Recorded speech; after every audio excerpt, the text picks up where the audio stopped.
News Radio 700 WLW.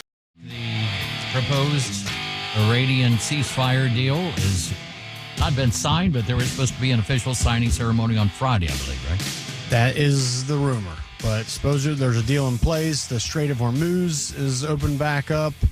I think some sanctions have been lifted. There's going to be like a 60-day period where some more things are going to be figured out. I assume what's going to happen to all the enriched uranium that Iran has. I know America and Trump want it out of there.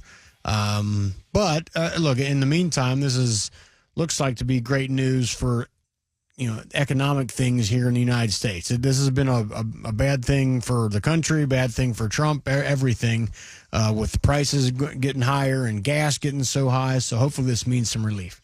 Well, here we love talking to this guy. He is our economic strategist. He is a CEO. He is an author. He is our good friend, Dan Varroney. Dan, welcome back to the program. Thank you for having me back on. So, Dan, you heard us talking there. What are the hopes out of all this thing? Because, hey, look, the straits, if it's back open indeed, and oil is moving freely, it would seem that's going to create a lot of economic opportunity across the world. So, if the memo of understanding holds, the nuclear negotiations progress, the compliance mechanisms work, the strait continues reopening, then oil could continue to drift lower. Inflation pressures will ease. Food and transportation costs will improve. The Fed gains more flexibility. Business confidence improves. However, we still haven't seen all the details in the MOU. They won't be announced till Friday. We don't know how compliance will be verified. We don't know how the remaining nuclear issues will be resolved. So if Iran fails to comply, if negotiations collapse, or if kinetic conflict resumes, then oil prices could move sharply higher again. So it's just the risk, and we've got to make sure that we're seeing both sides of this. There's the good news possibilities, and then there's the risk possibilities. Well, and it's a slippery slope because, look, we all want this to end. The administration wants it to end. Every American citizen wants it to end. But on the other hand, it's like we're already knee deep in this thing. You can't if you do all this and you don't get what you want, and Iran still has the capability of producing a nuclear weapon or developing nuclear, whatever they claim, whatever the excuse is, then it's like we did all this for nothing, right? So I think that's right. So when you look at it holistically, we spent a lot of money. 13 American service members lost their lives. And this money was spent, troops were put at or near Iran in the Middle East, and 13 service members lost their lives for the sole purpose of making sure they didn't get nuclear weapon capability. So that's why we're still waiting to see what comes out on Friday. I think the president knows full well what's at stake. I think it's my hope that he stood his ground, and we'll just have to wait and see what happens. So what is let's say everything, we get what we want out of this, Trump gets what he wants. What's your best hopes here? I mean, like right now, currently, I guess oil is at $73 a barrel, which is pretty good. I mean, that's from where it's been. What economically, in a best case scenario, do you see happening over the next month, 3 months, 6 months? All right, I'm going to give it to you. This is the way I see it. I think in 1 to 3 weeks, we'll see gasoline prices continue to fall precipitously. I think, while some doubt gas will get back to the $60 to $65 range, I believe if things go as we hope and we're optimistic, I think gas gets back to the $65 a gallon range, probably in the October-November window. I think diesel will take a bit longer because that's a more complex mixture. And I think that will, right now, instead of seeing food prices continue to jump, I think food prices will stabilize where they are. And I think in 2 or 3 months, we'll begin to see those prices come down. And by the holidays, I expect food prices to not only be stable, but I expect them to be closer to where they were pre-Iran war. Yeah, we're talking to Dan Varroney. And Dan, there's got to be tremendous pressure about the economy based on, the midterms coming up. I don't think that's a secret to anybody, right?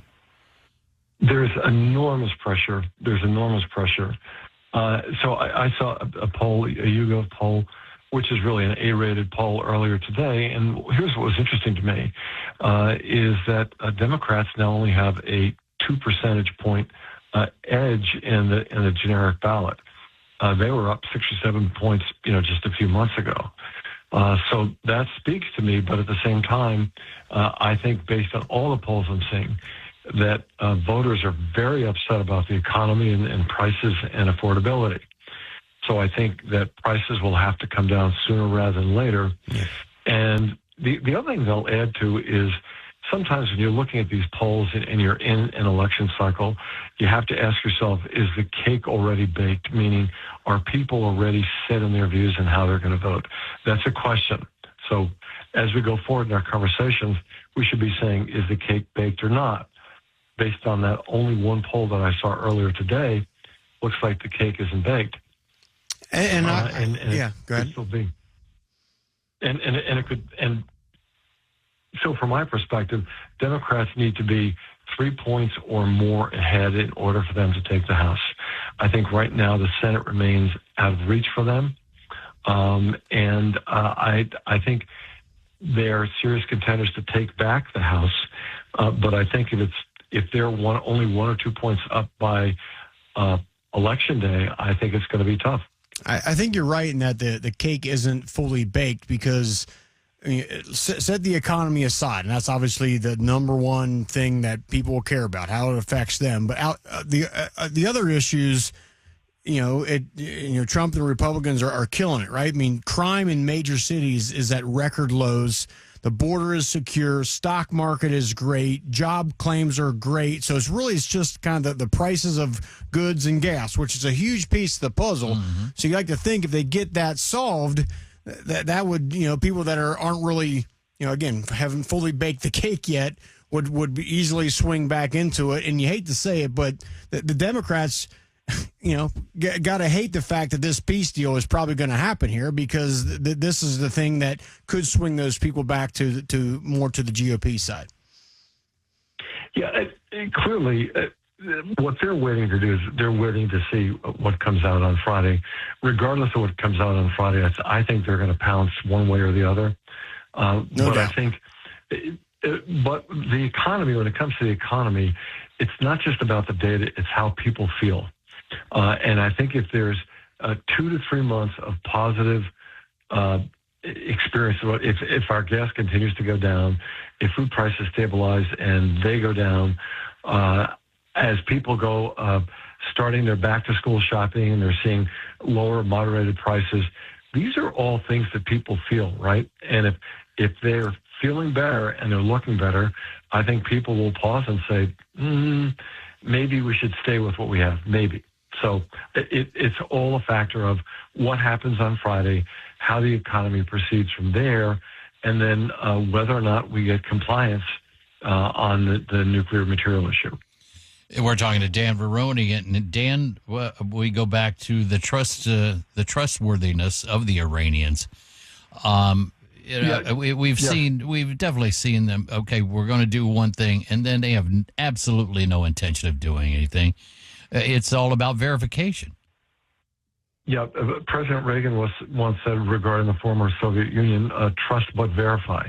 Right. And I think that I think the president has to be able to articulate strongly that there's a trust but verify strategy, and say this is what the consequences will be if we can't or don't verify, because I think that is going to be serious credibility if he can't. I believe he will. I have confidence he will. He's come a long way on this, and I think he is a tough negotiator. So we'll just have to wait and see what happens on Friday. All right, Dan, people want to find out more about you. Where can they go? They can go to PotomacCorps.com or DanielVarroney.com. Dan, always a pleasure, buddy. Likewise. Take good care.